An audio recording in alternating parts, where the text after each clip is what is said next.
The Great Hyperspace War was a war fought between the Galactic Republic and the Sith Empire in 5000 BBY. The conflict encompassed the entire Galactic Republic, though the main forces focused their attention on 3 main Republic worlds, and they later took the war to the remote star system, Primus Golod, and the Sith Mausoleum world of Korriban. After their defeat during the earliest Jedi Civil Wars called the Great Schisms, the adherents of the dark side fled from Republic space and settled on the War of Korriban, where they ruled over the barbaric red-skinned Sith species like gods. In time, the Dark Jedi and the remarkably Force-sensitive Sith natives interbred through the use of Sith alchemy and became one people. The United Sith formed an immensely rich and powerful empire built upon sorcery and dark side-fueled technology, quite possibly adapted from the scattered ruins of the earlier Infinite Empire of the Raketa. Over the centuries, the Dark Jedi exiles were forgotten by the Galactic Republic, as were the records of the Republic, also lost by the Sith Empire. The two civilizations thrived in isolation, each ignorant of the other. During the height of the Sith Empire, 2 Republic hyperspace explorers stumbled upon the Sith Mausoleum planet of Korriban by chance. The siblings Gav and Jory Dragagon hoped to discover a lucrative new hyperspace route that would help them pay off their numerous debts. After stealing back their impounded ship Starbreaker 12, they dialed random coordinates into their navicomputer and entered hyperspace. Their arrival on Korriban coincided with the death of the greatest Dark Lord at the time, Marka Ragnos. The 2 challengers for his crown, Viceroy of Kar, Shia Nagashadow, and Ludo Kresh, were in the midst of a duel for the mastery of the threshold of his tomb when the Daragons descended from orbit. Upon landing, Gav and Jory were immediately captured and brought to the icy Sith capital world of Zois for interrogation. After learning of the Forgotten Republic, a conclave of Sith Lords led by Kresh declared them spies and sentenced them to death, but Nagashadow disagreed. Shadow moved the Dragons to his personal fortress on Kai-Shian, pretending he was their ally, while simultaneously using their supposed escape to galvanize the Sith Lords into war against the Republic. Shadow united the military forces of the Empire and crowned himself Dark Lord of the Sith. Following the homing beacon he had placed aboard the Starbreaker 12, Shadow began his invasion of the Galactic Republic. Meanwhile, after numerous delays, Jory managed to deliver a warning to Empress Tita of the Koro system. The skeptical Empress eventually followed the advice of her Jedi counselor Minute Nadal, and that of his companions Odan and Master Oru. She alerted Coruscant to the impending invasion, but few heeded her warnings. Shadow made his base at the Primus Golod at the core world end of the Daragon Trail, and deployed his fleets to invade numerous Republic worlds simultaneously.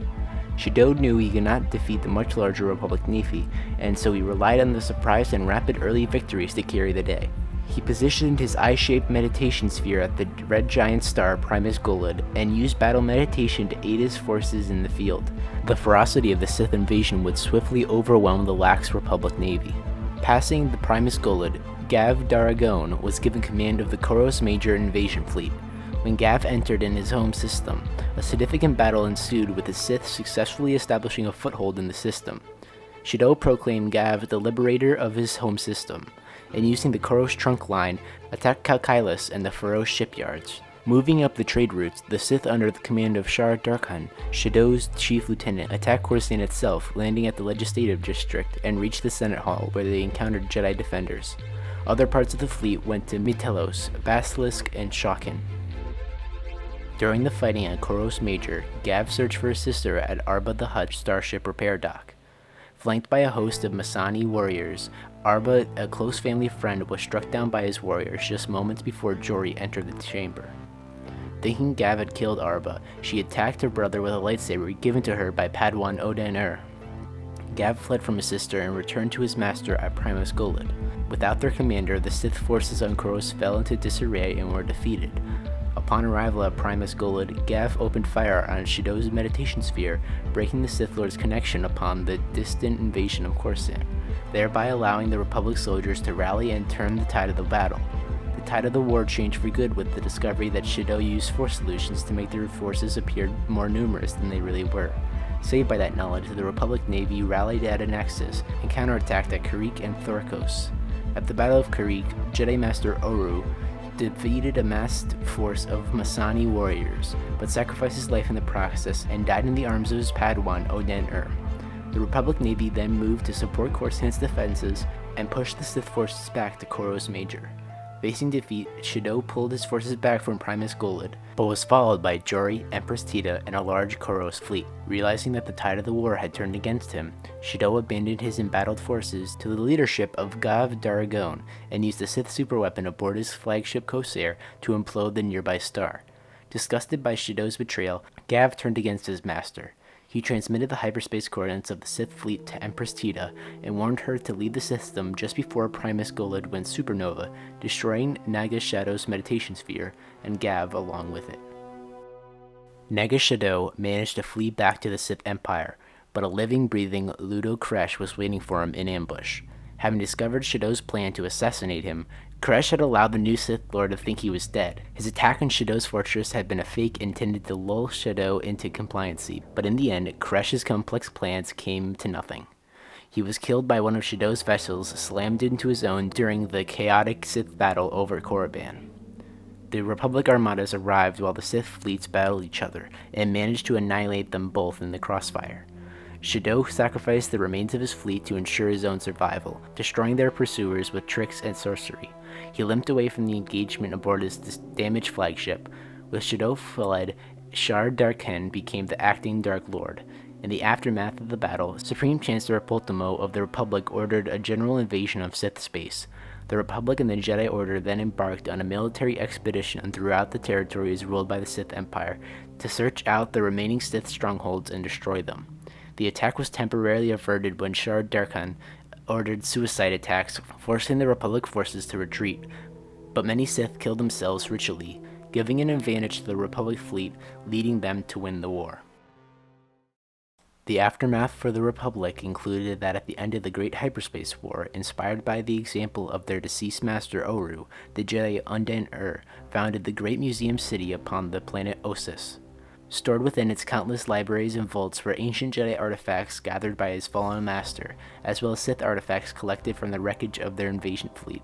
The Sith artifacts included a Sith holocron that Odan had found on a dilapidated Sith vessel near Koros Major.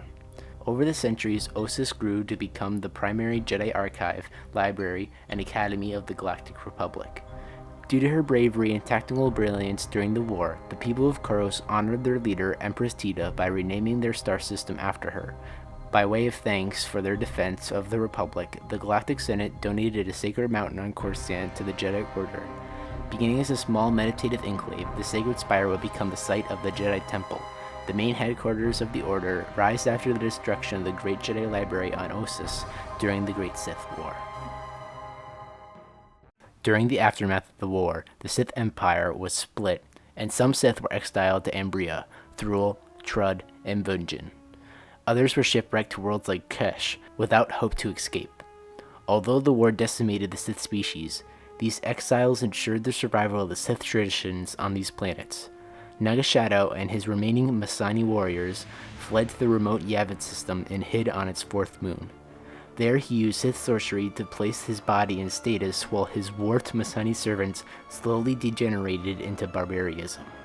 One Sith survivor, Lord Vigiate, returned to his home planet of Nathema, and he called 8,000 Sith Lords to meet him there. Taking control of their mind, Vigiate used the Lokith superweapon, Zilgdrog, to conduct a great ritual that consumed them, the planet's population, and the very force itself, leaving Nathema as little more than a void. Thus empowered, Vigiate abandoned his moral name and became known as the Sith Emperor. Blaming the devastation on the Jedi, the Emperor led the remnants of the Empire into a 20-year journey into the unknown regions, until they came across the Sith colony of Domud Cass. There he performed dark rituals, alerting the planet's ionosphere into an electrical storm. He rebuilt the Sith forces and bided his time until the Republic was weakened and ready for invasion once more. This culminated in the Great Galactic War between 3681 BBY and 3653 BBY.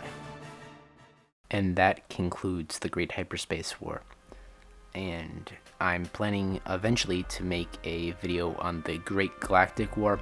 I want to make a video on all the conflicts starting at this point until the Rule of Two is introduced, so you basically have every single major Jedi conflict up until the prequels.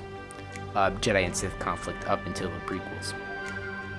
This week I'm only going to put out one discussion video because I'm going to take most of my time this week to actually write scripts for upcoming videos, because I had a lot of them set up and this was the last script I had in the pipeline, so I have to go and make more of them.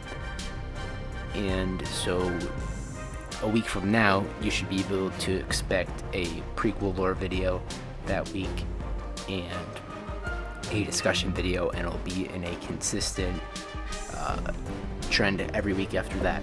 So if you like this video, consider liking the video, and also subscribe and share this video if you enjoyed it. But until the next video, may the Force be with you.